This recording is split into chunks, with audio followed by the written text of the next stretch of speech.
ากาศเกี่ยวข้าววันนี้มีร่มครับ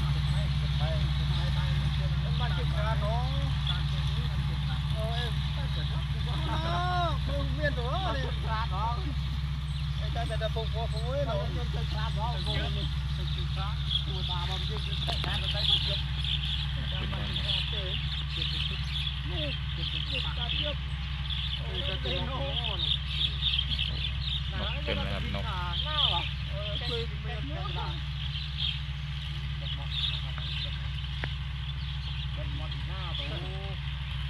ใช่ใช่เกี่ยวครับ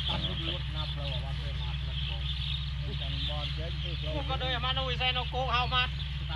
ตันยึบก็เลยวะตันมันเรียนรถหมูกินเรื่อยๆมุ้ยรถมือเป็ดมุ้ยเป็นมอสตัวนี้แต่เดี๋ยวดาเป็นมอสนี่ก็เลยอ่ะพบลงดูมาตามือตาจับมือเลยโอ้ยเนื้อจามันเจ็บเลยตามันกินเด้งตลอดเลยบ้านรถมันเยอะ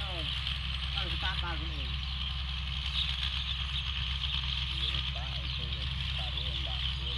สว่างก็ได้ให้เติม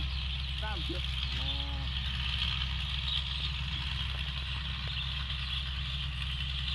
รู้เป็นพลังเลยเนี่ยตามตีเนี่ยรุ่นนี้นะมันตาตีจังเนี่ยตามตีรุ่นจังเนี่ยแรงเยอะเลยดันตีเตารุ่นตามตีนะดันโดยดักตีเตารูดชนะ